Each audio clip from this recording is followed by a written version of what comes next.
Pessoal, se você ainda não é um inscrito aqui no canal do Professor Leonardo, se inscreva aqui no canal, deixe o seu like, o seu dislike, verifique se a sua notificação ela está ativa, é aquele sininho, então se ela estiver desligada, ative as suas notificações, deixe também seu comentário, porque esse é um assunto que nós iremos discutir estratégias políticas da esquerda, tanto do Ciro Gomes quanto do governador do Maranhão, Flávio Dino, do PCdoB, para 2022. Então, gostaria muito de saber a sua opinião a respeito desse assunto e também compartilhe esse vídeo. Estamos chegando próximo à marca dos 25 mil inscritos, estamos bem perto dos 24 mil, então vamos fortalecer essa nossa corrente para ver se a gente consegue chegar o mais rápido possível à marca dos 25 mil inscritos, talvez até mesmo ao final do mês de outubro. Mas por que nós estamos falando? Porque essa semana o Flávio Dino ele apareceu, ele concedeu uma entrevista na Folha, no Roda Viva da TV Cultura. Eu vou deixar o link aqui na descrição para que você possa ver. Foi uma entrevista muito interessante, eu gostaria muito que você visse essa entrevista do Flávio Dino. E o Flávio Dino ele é o governador do Maranhão, ele é do PCdoB e desponta ali como sendo uma dessas lideranças alternativas ou não tão alternativas assim da esquerda ao PT. Tá? E por que isso? Porque nós precisamos entender agora o panorama da esquerda hoje, atualmente, e o panorama que poderá ir para 2022.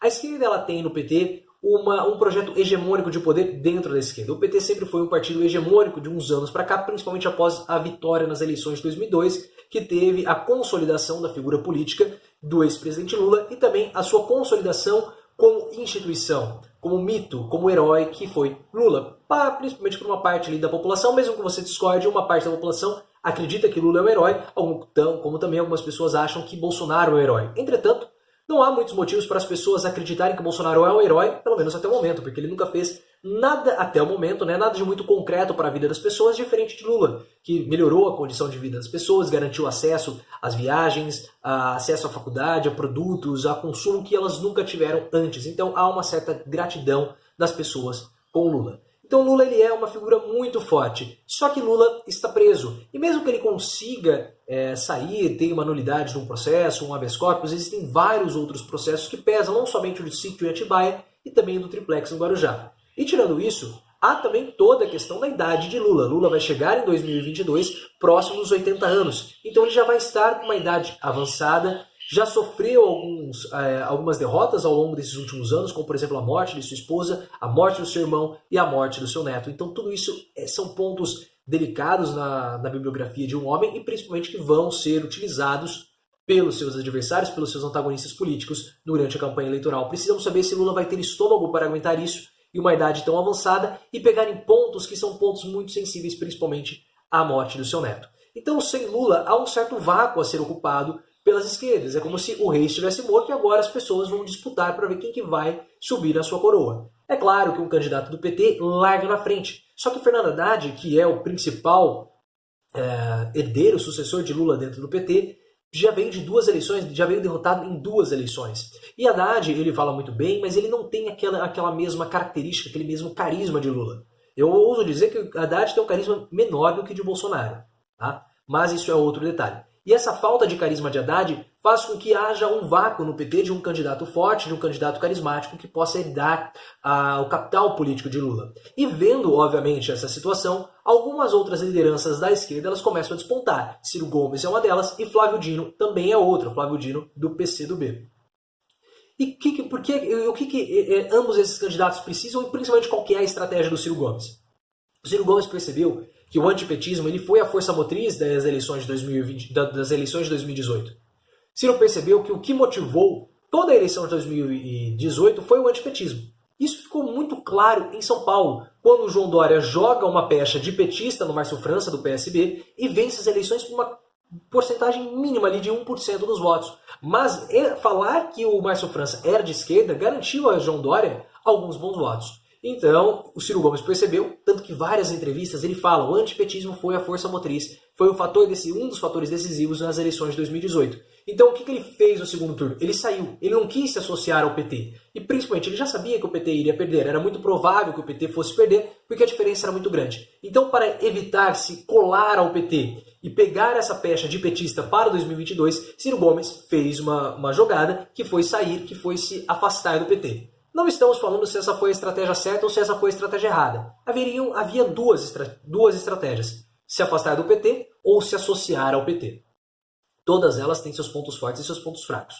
Então, Ciro Gomes optou por uma decisão e agora ele vai arcar com isso, como várias pessoas falam que ele foi para Paris. O próprio Flávio Dino, na entrevista para o Roda Viva, falou sobre isso. Então o Ciro Gomes ele quer se mostrar uma esquerda alternativa ao PT e por isso que ele critica muito o PT. E ele, claro, ele pode trazer as pessoas da esquerda que são desgostosas com o PT para o seu lado, só que os petistas mais fiéis, principalmente aquele eleitorado de esquerda que tem uma simpatia grande pelo PT, pode não se identificar com o Ciro Gomes, na verdade pode até mesmo ter raiva dele e não votar nele. Essa é uma estratégia dele. E qual é a estratégia do Flávio Dino? O Flávio Dino ele quer ser um candidato próximo ao PT, como se ele fosse um candidato do PT sem ser petista, sem ser propriamente do partido. E ele pode acabar pegando esse vácuo no eleitorado de esquerda deixado por Ciro Gomes. Só que tem um problema. Se ele não se distanciar do PT, o que vai fazer um eleitor de esquerda votar nele e não no PT? Essa é uma questão.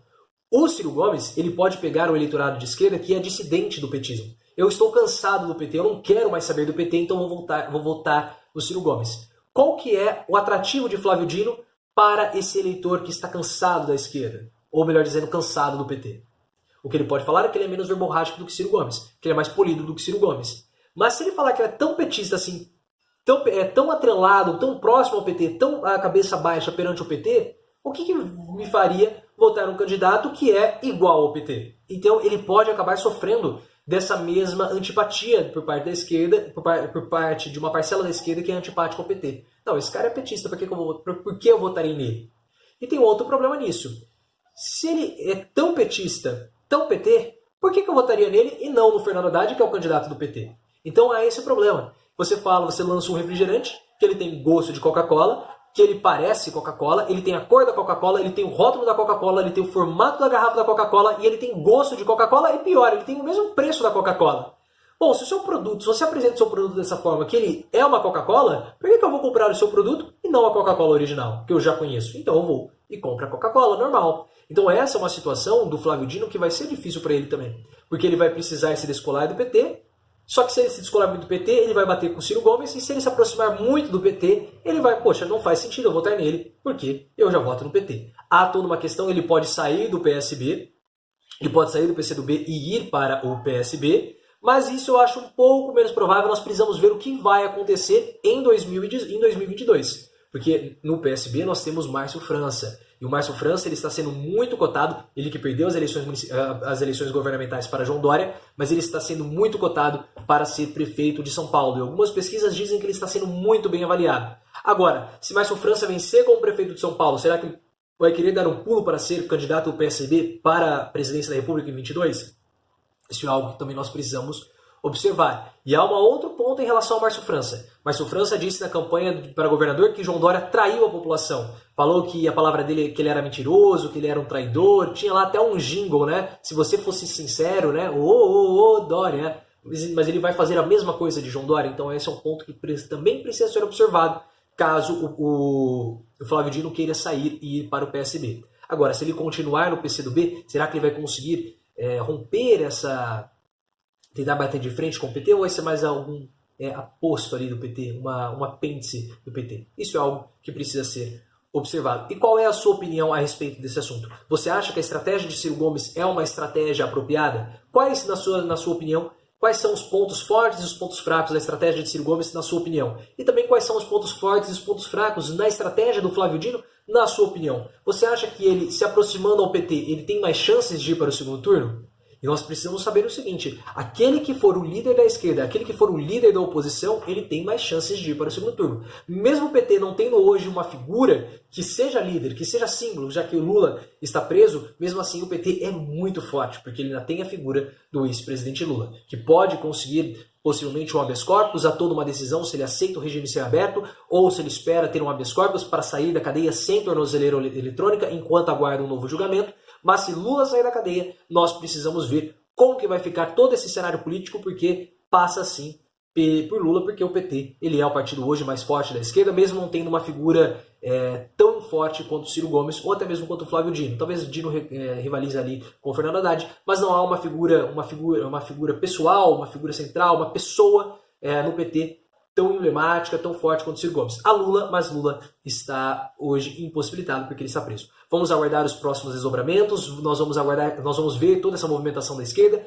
Algumas pessoas falam que eu comento muito sobre o Ciro Gomes, mas o que nós fazemos aqui no canal é análises dos cenários políticos para 2022. Então nós analisamos o Ciro Gomes, porque já é um pré-candidato, nós analisamos o contexto do PT, porque o PT vai lançar um candidato possivelmente para 2022, e mesmo que não lance, Fernando Haddad foi para o segundo turno em 2018, a figura do presidente Lula também, o ex-presidente Lula que está preso, também nós temos João Dória, que nós avaliamos muito aqui, o próprio Jair Bolsonaro, que quer disputar a reeleição, Sérgio Moro, agora estamos falando sobre o Flávio Dino, então nós observamos os movimentos para 2022 e analisamos os cenários possíveis para cada um desses movimentos. Se você gosta desse tipo de análise, deixa aqui nos comentários. Se você também gostou do vídeo, compartilhe. Vamos bater os 25 mil o mais rápido possível. E se inscreva no meu Twitter, me siga no Twitter, @profleoficial.